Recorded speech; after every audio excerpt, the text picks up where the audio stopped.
So today in guided reading, we've been trying to follow the words with our eyes and not our fingers. So have a little think, see if you could do that today. And if you think you're really good at that, you're going to put your hand on. If you think you need a little bit of help, you're going to put your hand on. And if you need lots of help, perfect. Have a quick think. And then go and find your hand and put it on the colour.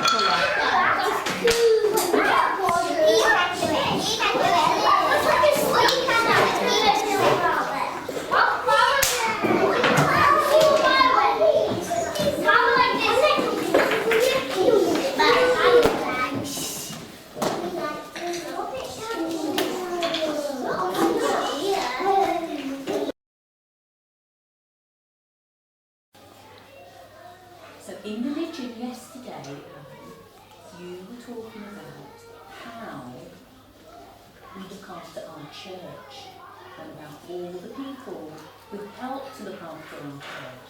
In a second you're going to talk to your elbow partner and see if you can remember about all those people.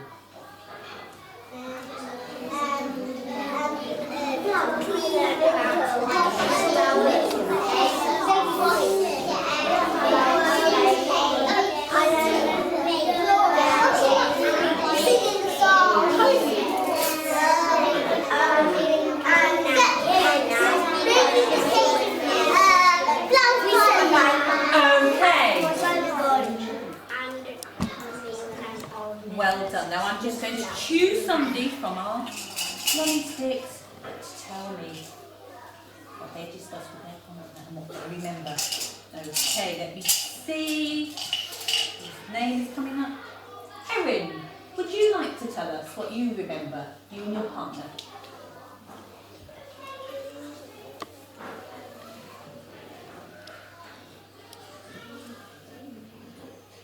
What sorts of jobs do the people do to look after our church? Make cakes for meeting people after church. Fantastic. Let me see. Anna, are there any other jobs, Anna? Making cakes and polishing and cleaning and making biscuits for little kids and making juices cups. Goodness me, that was a lot. So making cups of tea, coffee, making cakes and biscuits for after church. And also you said, what do they do in the church? Polishing and cleaning to make the church look beautiful. Keep the church looking right. So, if we remember our steps to success when we wrote our Delamere, we had to remember some time connectives. Can you remind me of some time connectives? Delia? Soon. Soon. After. Just then. Just then. First. First. Later. Eventually. After. Soon. Finally. So you're going to be teachers today. So you're going to read the work together that you've done, and you're going to use my special pen to find all the time connectives, all those joining words, okay, that tell us the story or the writing is moving on. Okay, so I want to see if you've remembered first or after that or soon or later or eventually. And if you spot one, draw a line on it, okay, with my special pen. Okay, off you go. Oh,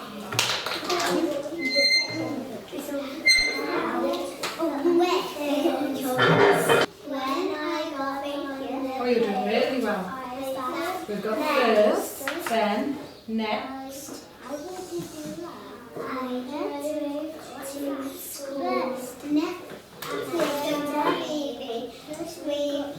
How are we doing?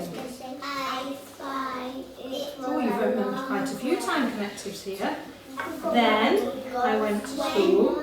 Finally, I got inside the coach. Then the bus set up. After the buffalo trail. After lunch. Well done. Keep going.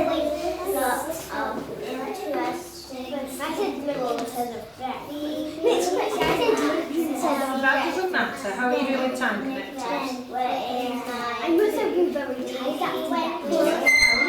How are you doing with the time connectives? Let's look at this one, Katrina. Then we went to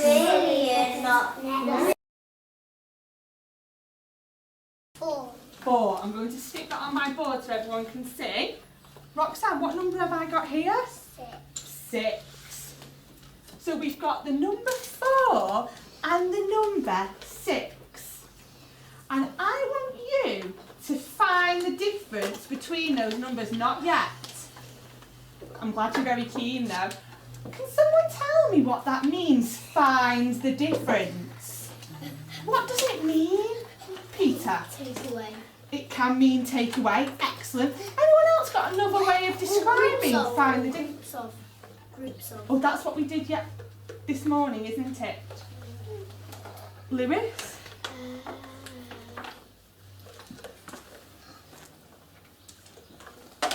I forgot. You forgot, Max? One number could be bigger than the other.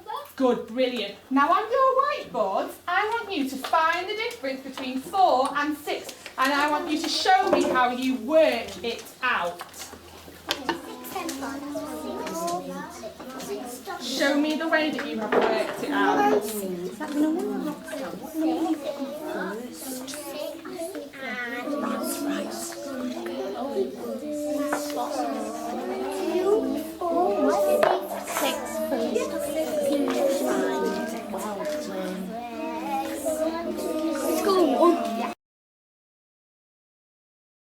Our story that we did yesterday. So when we're talking about using VCOP, we are thinking about our steps to success. Your steps to success yesterday was that you used VCOP in your writing. I also wanted you to focus on using a beginning, middle and end and using paragraphs.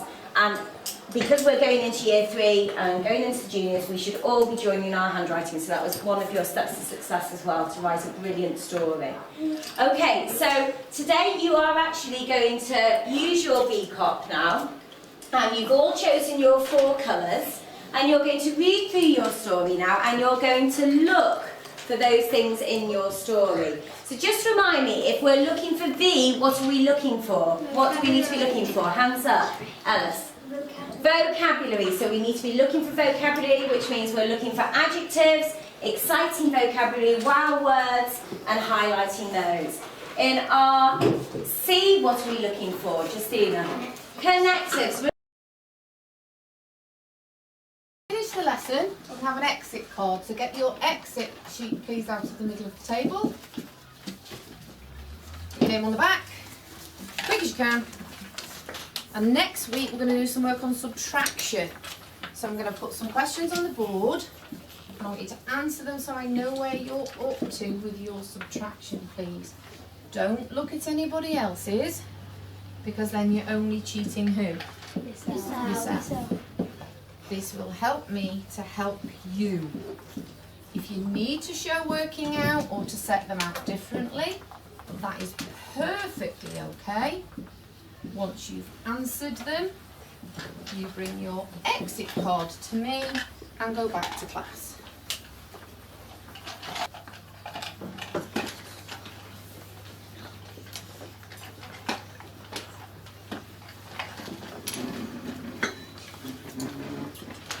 Thank you. Thank you.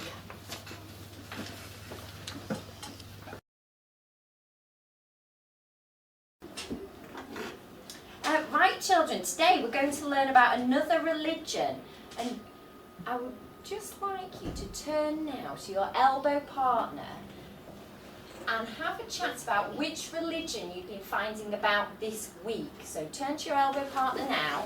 Use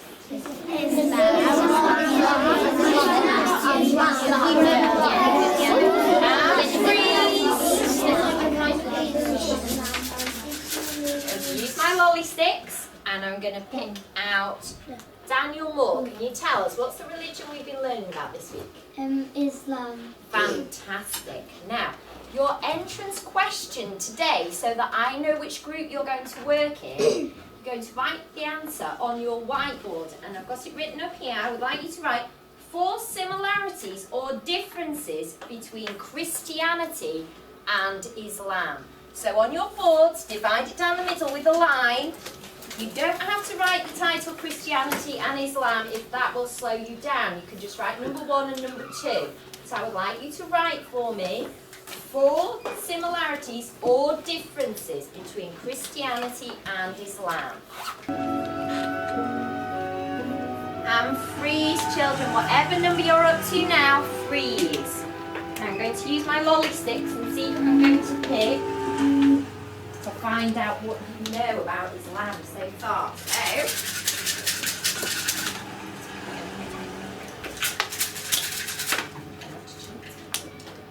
Dan Craig. The holy book is a Quran. Good boy. So the holy book is called the Quran. Now, is that Christianity or is that Islam? Islam. Well done. Now, can you tell me what our holy book is called? The Bible. Super.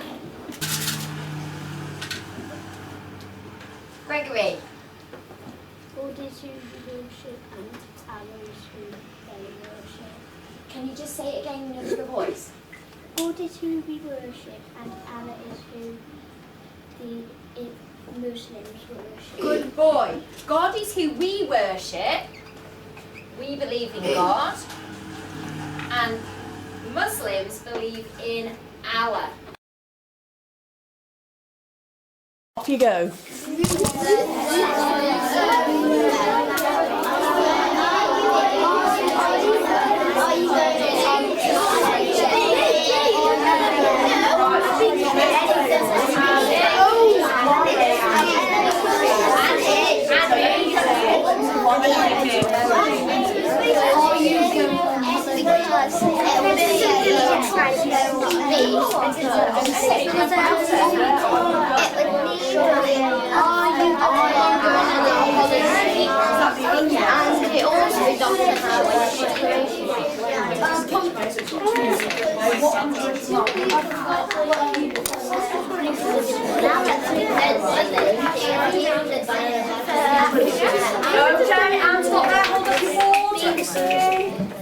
Brilliant. Caitlin, what are you saying?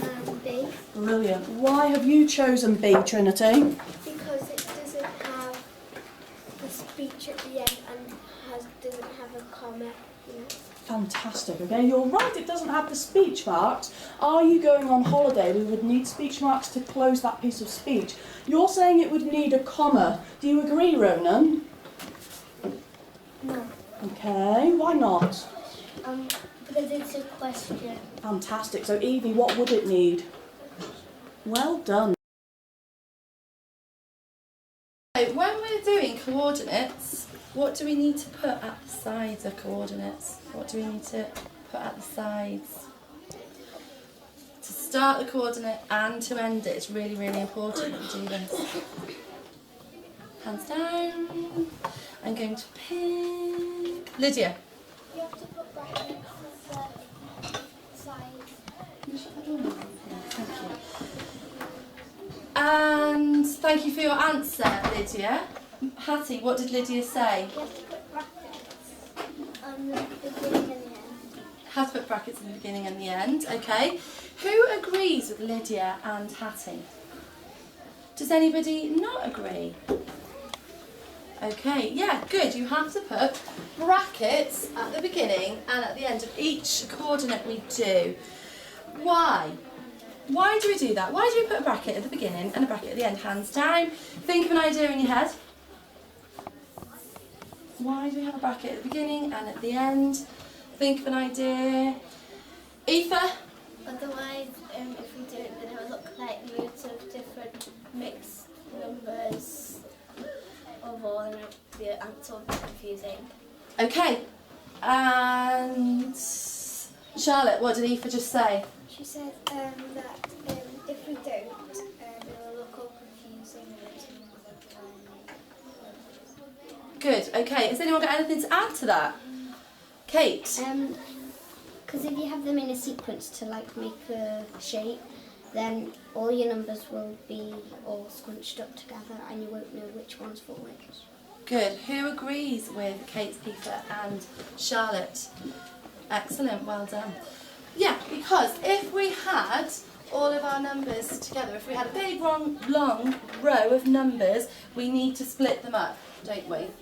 6, 8, 2, 1, 5, 3. We need to split them up so we know the different coordinates. What else do we need? You start this.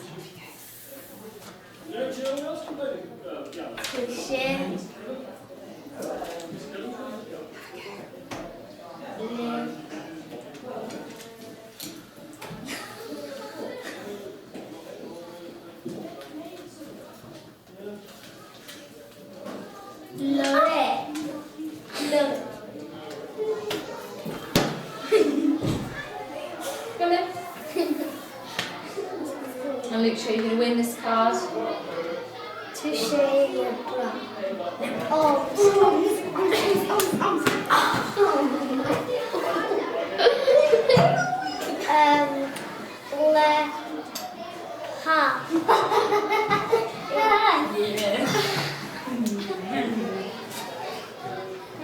Oh, we take the turns, right? Okay. Yeah.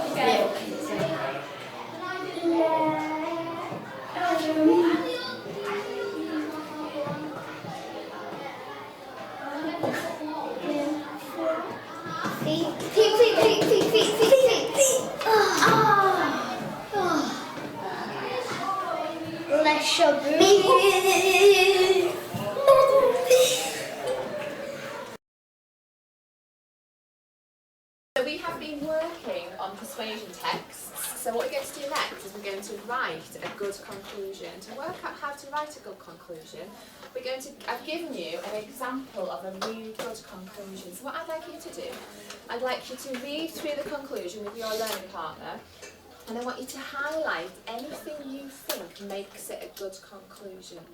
And then on a whiteboard, I'd like you to write down a list of things that you think a good conclusion has to have. So you're reading through the conclusion with your learning partner. You're highlighting, Jack, in a minute, you're highlighting anything which you think in that text makes it a good conclusion. And then on a whiteboard, you're writing one between two, you're writing down all the things you think make a good conclusion. So you're writing yourself a checklist, which you're then going to use. What are you going to do that with that next? What are you going to do with that next, please?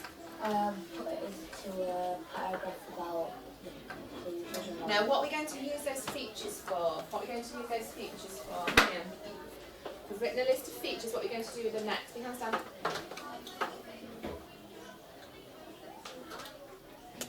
Think what we're going to use those features for next, do we think, Joseph? We're going to use them in our conclusion. Super. So next, you're going to use those features, and they will help you write your conclusion for your persuasive text. Okay. So read through the text with your learning partner. Highlight anything you think makes it a good conclusion. Think about the purpose of a conclusion. What's it trying to do? Does anyone have any questions about what I want them to do? Okay, right, off you go.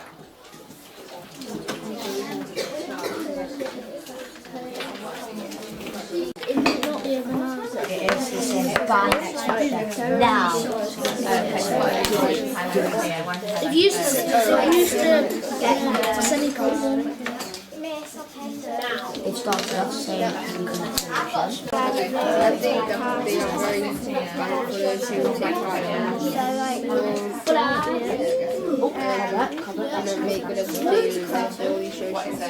It's spelled entertainment. Okay, so this is the checklist that we've created together. So the purpose is to sum up our argument and give advice. And these are the things that you said make a good conclusion. Okay, and Zach, can you read the first one out, please? I've started with, in conclusion, all the evidence shows. Okay, so you think that's a good way to start. Super. Rachel, can you read the second one for me, please? Super, well done. The third one, Owen? I've given advice. Fourth one, Betty? I've used connectives, so therefore as a result. The next one, Josh? Used power, made up verbs, should, must and ought to. Okay, super. And last one, Rocco?